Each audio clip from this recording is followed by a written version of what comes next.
ഡിഫൻസിലേക്ക് മാറിപ്പോയപ്പോൾ ഇംഗ്ലണ്ടിൻ്റെ attacking കുറഞ്ഞു. സാധാരണ English football attacking ഫുട്ബോളാണ്. അപ്പോൾ ഇൻ്റർവെല്ലിന് നെഹ്റു നേരെ ഡ്രസ്സിങ് റൂമിൽ ചെല്ലുന്നു. കളിക്കാരെ കണ്ടിട്ട് എല്ലാവരെയും പുറത്ത് കെട്ടിയിട്ട് പറഞ്ഞു, സാരമില്ല നിങ്ങൾ ജയിക്കും, നല്ലോണം കളിച്ചു എന്ന് പറഞ്ഞു. എന്തുകൊണ്ട് അമേരിക്കയിൽ പോയെന്ന് പലരും ചോദിച്ചു വന്നു. അദ്ദേഹത്തിൻ്റെ ദീർഘവീക്ഷണമാണ്. അതിൻ്റെ ഫലമാണ് ഇപ്രാവശ്യം മെസ്സിക്ക് ഈ പ്രായത്തിലും അമേരിക്കൻ ഗ്രൗണ്ടുകളിൽ നന്നായിട്ട് കളിക്കാൻ സാധിക്കുന്നതും ഗോളടിക്കാൻ സാധിച്ചതും ടോപ്പ് സ്കോററായി നിൽക്കുന്നതും. ഇന്ത്യൻ ഫുട്ബോള് ഏഷ്യയിൽ നമ്മളെ നമ്പർ 1 ആയ ഒരു കാലമുണ്ടായിരുന്നു. വേൾഡ് കപ്പിൽ വരെ നമ്മൾ ക്വാളിഫൈ ചെയ്തതാണ്. അത് 50-ല്. ഏഷ്യൻ ഗെയിംസിൽ നമ്മൾ ഇന്ത്യ മഹാരാജ്യം ഡൽഹിയിൽ വെച്ച് നടന്ന ഏഷ്യൻ ഗെയിംസിൽ നമ്മൾ ചാമ്പ്യന്മാരായി. ആ ചാമ്പ്യന്മാരായ കളിയെക്കുറിച്ച്, അന്നത്തെ കളിയെക്കുറിച്ച് പിന്നെ പറഞ്ഞെന്താ അറിയോ?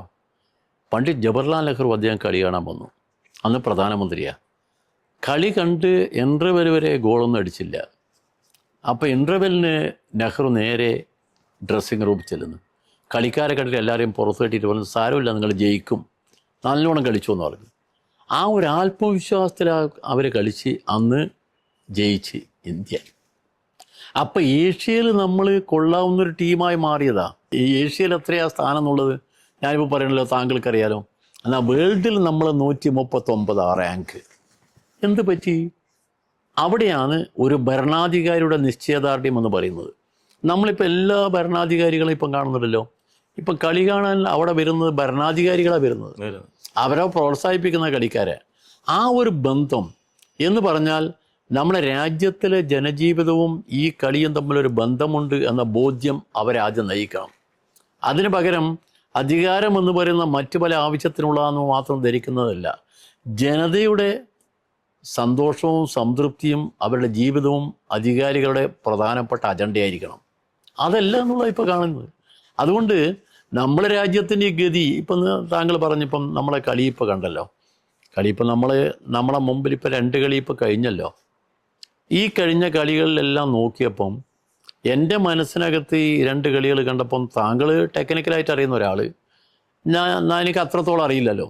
കാരണം ഒരു കോച്ചിനുള്ള വൈദഗ്ധ്യവും ഒരു കളിക്കാരനുള്ള വൈദഗ്ധ്യവും തമ്മിലുള്ള വ്യത്യാസമുണ്ട്. കോച്ചിന് അതിൻ്റെതായ ടെക്നിക്കലായ കാര്യങ്ങളുണ്ട്. ഒരു കാര്യം ഉറപ്പാണ്, ഇപ്പം ഇന്ന് തന്നെ നമ്മൾ കണ്ട കളി, ആ കളി തുടങ്ങുമ്പം തന്നെ അപ്പോഴേ എനിക്ക് തോന്നിയ സംഗതി കുറച്ച് പെശകാണല്ലോ. കാരണം ഇംഗ്ലണ്ട് വല്ലാതെ പിന്നെ പിടിച്ച് കളിക്കുക. എന്നാൽ കളി കുറേ വിരസമായിപ്പോയി.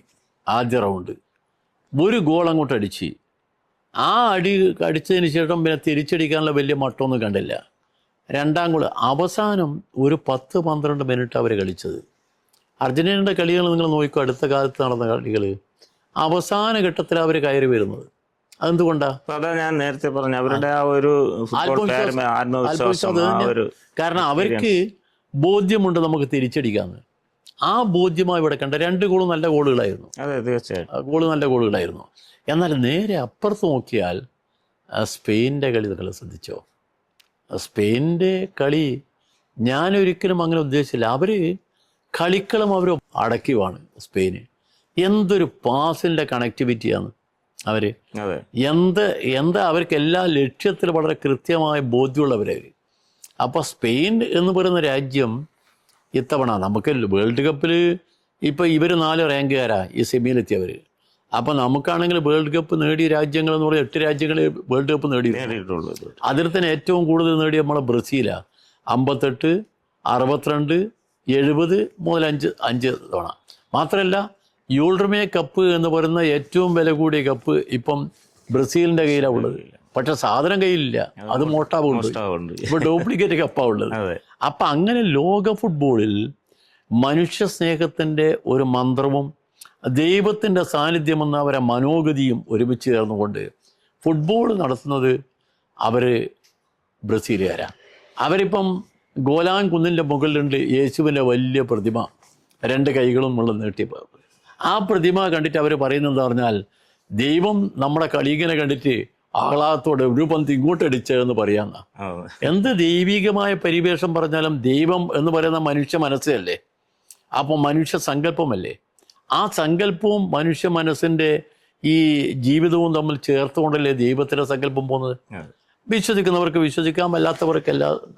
പക്ഷേ അത് മനസ്സിൽ വെച്ചുകൊണ്ട് ഫുട്ബോളിനെ നമ്മളെ ലോകത്തിന് മുമ്പിലേക്ക് കൊണ്ടുവരും അവർ.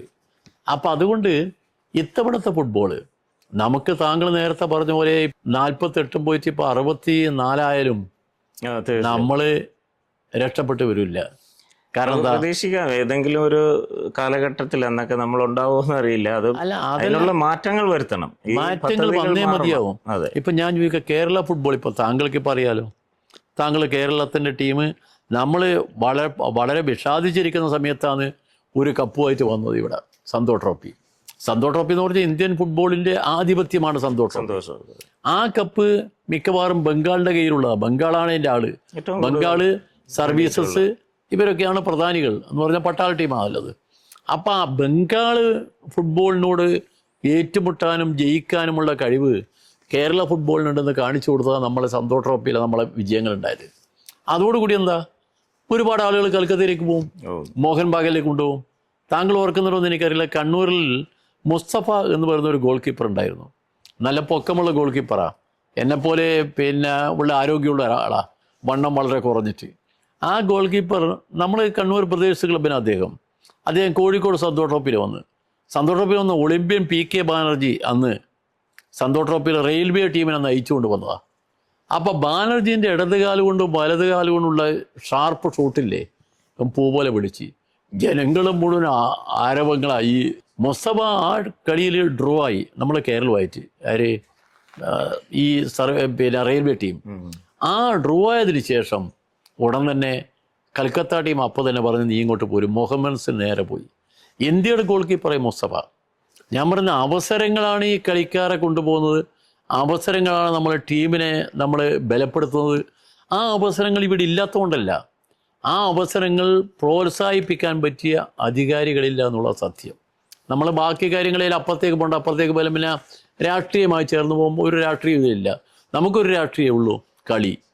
ആ കളിയോടുള്ള സ്നേഹം, ആ കളിയോടുള്ള ആഭിമുഖ്യം, നാടിൻ്റെ നാളത്തെ നന്മയ്ക്ക് വേണ്ടി, വളർച്ചയ്ക്ക് വേണ്ടി നമ്മൾ പുതിയ സമൂഹത്തിൻ്റെ ആരോഗ്യമുള്ളൊരു സമൂഹമായി വളർത്തിയെടുക്കാൻ ആരോഗ്യം വളരെ പ്രധാനമാണ് ഈ ഫുട്ബോൾ.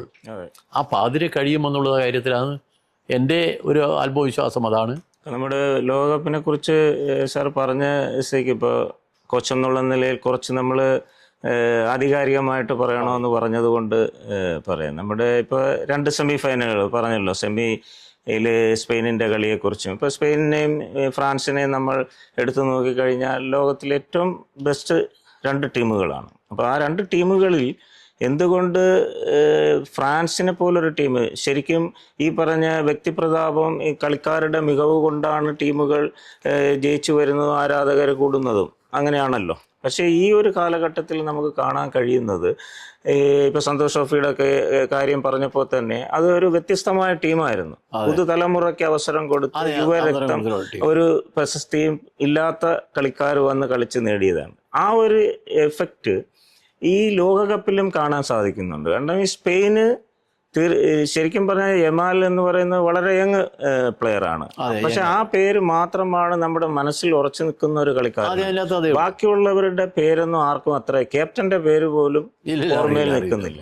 അങ്ങനെയുള്ള സ്പെയിന് എങ്ങനെയാണ് ഫ്രാൻസിനെ പോലുള്ളൊരു, ഫ്രാൻസിൽ എംബാപ്പെ ഉണ്ട്, ഡെംബാലെ ഉണ്ട്, അതുപോലെ തന്നെ ഒളീസ്, ഇവരെല്ലാം വളരെ ലോകോത്തര ടീമുകളിൽ കളിക്കുന്ന കളിക്കാരും എടുത്തു പറയത്തക്ക കളിക്കാരുമുള്ള ടീമാണ് ഫ്രാൻസ്. ആ ഫ്രാൻസിനെ വ്യക്തമായ പ്ലാനിങ്ങിലൂടെ ഒരു ടീം എങ്ങനെ കളിക്കണം, പറഞ്ഞതുപോലെ പാസ്, എന്തുകൊണ്ട് പാസ് പെർഫെക്റ്റ് ആയിട്ട് വരുന്നു, അതിൻ്റെ ടൈമിംഗ് ആണ്. ഇപ്പം ഇന്നത്തെ കാലത്ത് ഫുട്ബോൾ എന്ന് പറയുന്നത് എത്രത്തോളം സ്പീഡിൽ നമുക്ക് അറ്റാക്ക് ചെയ്യാൻ പറ്റുമോ, അല്ലെങ്കിൽ എത്രത്തോളം സ്പീഡിൽ കളിക്കാൻ പറ്റുമോ അത്രയും അഡ്വാൻറ്റേജ് ആണ്. ഇപ്പം ഈ പറഞ്ഞതുപോലെ പൊസിഷൻ കീപ്പ് ചെയ്ത് നമ്മൾ കാണികളെ സന്തോഷിപ്പിക്കാനോ ആ രീതിയിലുള്ള ഫുട്ബോൾ കളിക്കുന്നത് കൊണ്ട് ഇപ്പോൾ അത്രത്തോളം ഒരു ടീമിനെ ശോഭിക്കാൻ സാധിക്കുന്നില്ല. അവർക്ക് ബോൾ പൊസിഷൻ കീപ്പ് ചെയ്യാം, സന്തോഷിപ്പിക്കാം, പക്ഷേ റിസൾട്ടാണ് പ്രൊഫഷണൽ ഫുട്ബോളിൽ മുഖ്യം. പക്ഷെ സ്പെയിൻ എന്ന് പറയുന്നത് ഫ്രാൻസിൻ്റെ ലോകോത്തര താരങ്ങൾ, അല്ലെങ്കിൽ ഇത്രയും ക്വാളിറ്റിയുള്ള താരങ്ങളെ എങ്ങനെ മെരുക്കണം എന്നുള്ളത് വ്യക്തമായി പഠിക്കുകയും അതിലൂടെയാണ് ഈ പറഞ്ഞതുപോലെ വേഗതയാർന്ന പാസുകളിലൂടെയും ഒക്കെ അവർ മുന്നേറി ഫ്രാൻസിനെ തോൽപ്പിച്ചു. അതൊരു യുവത്വത്തിൻ്റെ അവർ ഏറ്റവും ഏജ് കുറഞ്ഞ അല്ലെങ്കിൽ ഒരു ആവറേജ് ഏജുള്ള ടീമാണ് സ്പെയിൻ. അപ്പോൾ അതുകൊണ്ടാണ് അവർക്ക് സ്പെയിനിനെ തോൽപ്പിക്കാൻ കഴിഞ്ഞത്. അതുപോലെ തന്നെ നമ്മുടെ അർജന്റീന ഇംഗ്ലണ്ട് മത്സരം എടുത്ത ഇപ്പോൾ വിരസമായി തോന്നിയെന്ന് പറഞ്ഞാൽ ഇംഗ്ലീഷ് പ്രീമിയർ ലീഗാണ് ഇന്ന് ലോകത്തിൽ ഏറ്റവും ആൾക്കാർ കാണുന്നതും പ്രശസ്തിയുള്ള ഒരു ലീഗാണ്. അവിടെ കളിക്കുന്ന താരങ്ങൾ ഒരിക്കലും മോശമാവാൻ സാധ്യത. കാരണം ഇപ്പം കെയ്ൻ തന്നെ 7 ഗോളുണ്ട്, 8 ഗോള് മെസ്സിക്കുള്ള 7 ഗോൾ അടിക്കാൻ നല്ല പെർഫെക്ഷൻ. അദ്ദേഹത്തിന് നല്ലൊരു ഫിനിഷിങ് പടമുള്ള പ്ലെയറാണ്. അതുപോലെ ബെർമിംഗ്ഹാം, അങ്ങനെ നല്ല കളിക്കാറുള്ള ടീമുകളാണ് 2 ടീമും. അതനുസരിച്ചിട്ട് അവർ അതിൽ ഒരു ഗോൾ ലീഡ് എടുക്കുകയും ചെയ്തു. പക്ഷെ അവിടെ ആണ് നമുക്ക് ഈ രണ്ടാമത്തെ ഇന്നലത്തെ മത്സരത്തിലാണ് എനിക്ക് കോച്ചുകൾ തമ്മിലുള്ള തന്ത്രങ്ങൾ മെനയുന്നതിലുള്ള ആ ഒരു മികവ് കാണാൻ സാധിച്ചത്. അപ്പോൾ ഗോൾ വഴങ്ങിയതിന് ശേഷം അർജന്റീന ടീം മാറ്റങ്ങൾ വരുത്താൻ തുടങ്ങി. പക്ഷെ ആദ്യം അദ്ദേഹം ഡിഫൻസിനെ മാറ്റി അറ്റാക്കറെ ഇട്ട് നോക്കി, സാധിച്ചില്ല. പിന്നെ അദ്ദേഹം ചെയ്തതെന്ന് പറഞ്ഞാൽ വീക്കായിട്ടുള്ള പൊസിഷനിലുള്ള പ്ലെയേഴ്സിനെ മാറ്റിയിട്ട് ഫ്രഷ് താരങ്ങളെ ഇടുകയാണ് ചെയ്യുക. ഡിഫൻസിനെ മാറ്റി ഡിഫൻസിനെ, മിഡ്ഫീൽഡറെ മാറ്റി മിഡ്ഫീൽഡറെയൊക്കെ ഇട്ടു. ആ 72ാമത്തെ മിനിറ്റിൽ വരുത്തിയ മാറ്റങ്ങൾ മിഡ്ഫീൽഡ് കുറച്ചുകൂടി സ്ട്രോങ് ആവുകയും അതെ മെസ്സിക്ക് കളിക്കാനുള്ള കൂടുതൽ അറ്റാക്ക് ചെയ്ത് പോകാനുള്ള സ്പേസ് ഉണ്ടാക്കി വരികയൊക്കെ ചെയ്തു. മറുഭാഗത്ത് എന്ത് സംഭവിച്ചു? അവർ കൂടുതൽ ഡിഫൻസിലേക്കുള്ള മാറ്റങ്ങളാണ് വരുത്തിയത്, അറ്റാക്കിങ്ങിലേക്ക്. ഇദ്ദേഹം അറ്റാക്കിങ്ങിലേക്ക് പൂർണ്ണമായിട്ട് മാറ്റം വരുത്താതെ ഡിഫൻസ് സ്ട്രോങ് ആക്കുകയും മിഡ്ഫീൽഡ് സ്ട്രോങ് ആക്കിയതിന് ശേഷം ലാസ്റ്റിൽ മാർട്ടിനേസ് നല്ല എല്ലാ മത്സരങ്ങളും സ്കോർ ചെയ്യുന്ന ഒരു സൂപ്പർ സബ്സ്റ്റിറ്റ്യൂട്ടായിട്ടാണ് കാണുന്നത്. അപ്പോൾ ആ ഒരു മാറ്റമാണ് അവസാനം. അതാണ് ഈ ടീമുകളുടെയൊക്കെ ഒരു പ്രത്യേകത, അല്ലെങ്കിൽ മറ്റു ടീമുകളെ വ്യത്യസ്തമാക്കുന്നത്. അവരുടെ ആ ഒരു പാരമ്പര്യവും കൾച്ചറും ഈ കോച്ചസിൻ്റെ മികവും അത്രത്തോളം ടീമുകളെ പഠിച്ചും അനാലിസിസ് ചെയ്തും ഒക്കെ വരുന്നതിൻ്റെ ഫലമാണ്. ഇപ്പോൾ ഈ ഇംഗ്ലണ്ടിനെ അവസാന നിമിഷം വരെ അറ്റാക്കിംഗ് ഫുട്ബോളിലൂടെ പിടിച്ച് ഡിഫൻസിലേക്ക് മാറിപ്പോയപ്പോൾ ഇംഗ്ലണ്ടിൻ്റെ അറ്റാക്കിംഗ് കുറഞ്ഞു. സാധാരണ ഇംഗ്ലീഷ് ഫുട്ബോൾ അറ്റാക്കിംഗ് ഫുട്ബോളാണ്. അപ്പോൾ അങ്ങനെ കൂടുതൽ ഡിഫൻസിലേക്ക് പോയത് കൊണ്ടുള്ള ഒരു ബുദ്ധിമുട്ടാണ് ഇംഗ്ലണ്ടിന് ഫേസ് ചെയ്യേണ്ടി വന്നത്. അതേസമയം ലാറ്റിൻ അമേരിക്കയിൽ കളിക്കുമ്പോൾ അതിൻ്റേതായിട്ടുള്ള അഡ്വാൻറ്റേജ്. മറ്റൊരു കാര്യം, ഇപ്പം മെസ്സിയെ സംബന്ധിച്ച് മെസ്സി ഈ പ്രായത്തിലും കഴിഞ്ഞ ലീഗിൽ അമേരിക്കയിലേക്ക് പോകാനുള്ള ഒരു മെയിൻ കാരണം ഈ വേൾഡ് കപ്പ് മുന്നിൽ കണ്ടുകൊണ്ടാണ്. വ്യക്തമായൊരു ദീർഘവീക്ഷണം വെച്ചിട്ടാണ് മെസ്സി സൗദിയിലേക്ക് വിളിച്ചിട്ടൊന്നും വരാതെ, റൊണാൾഡോയെ പോലെ മറ്റ് ക്ലബ്ബുകളിൽ വരാതെ അദ്ദേഹം എന്തുകൊണ്ട് അമേരിക്കയിൽ പോയെന്ന് പലരും ചോദിച്ചു വന്നു. അദ്ദേഹത്തിൻ്റെ ദീർഘവീക്ഷണമാണ്. അതിൻ്റെ ഫലമാണ് ഇപ്രാവശ്യം മെസ്സിക്ക് ഈ പ്രായത്തിലും അമേരിക്കൻ ഗ്രൗണ്ടുകളിൽ നന്നായിട്ട് കളിക്കാൻ സാധിക്കുന്നതും ഗോളടിക്കാൻ സാധിച്ചതും ടോപ്പ് സ്കോററായി നിൽക്കുന്നതും. അപ്പോൾ ആ ഒരു ടെക്നിക്കൽ പരവും ടാക്ടിക്കൽ പരമായിട്ടുള്ള കഴിവുകളും ഈ വേൾഡ് കപ്പിൽ നമുക്ക് കാണാൻ സാധിക്കുന്നത്. പ്രത്യേകിച്ച് സെമി ഫൈനലിൽ ഇത്രയും ലോകോത്തര ടീമുകൾ, ബെറ്ററായിട്ടുള്ള 4 ടീമുകൾ തന്നെയാണ് സെമി ഫൈനലിൽ എത്തിയതും. അപ്പോൾ ആ ഒരു വിജയം ഫുട്ബോളിൻ്റെ മാറ്റം നല്ലതായിട്ട് നമുക്ക് കാണണം. താങ്കൾ പറഞ്ഞ വളരെ പ്രധാനപ്പെട്ട പോയിന്റാണ്. അതിൽ എംബാപ്പെ എന്ന കളിക്കാരൻ, ഈ ലോക ഫുട്ബോൾ തുടങ്ങുമ്പോൾ തന്നെ നമ്മൾ മനസ്സിനകത്ത് ചില കളിക്കാരുണ്ട് നമ്മുടെ മുമ്പിൽ. തീർച്ചയായും മെസ്സി, റൊണാൾഡോ, അതുപോലെ നെയ്മർ പഴയതാണെങ്കിലും പരിക്ക് വരെ തിരിച്ചു വരും. അതിൻ്റെ കൂടെ വന്നിരിക്കുന്ന ഒരു പേരായിരുന്നു എംബാപ്പെ. ഈ എംബാപ്പെ നല്ല സ്കോററാണ്. പക്ഷേ എംബാപ്പയിൽ ഞാൻ കണ്ട ഒരു വീക്ക്നെസ്, അദ്ദേഹത്തിന് സ്വന്തം ഗോളടിക്കുമെന്ന കാര്യത്തിൽ നിർബന്ധ ബുദ്ധിയുള്ള ഒരാളാണ് എംബാപ്പെ. നിങ്ങൾ മറ്റ് പ്ലെയേഴ്സിനെല്ലാം നിങ്ങൾ വ്യത്യസ്തമാണ്.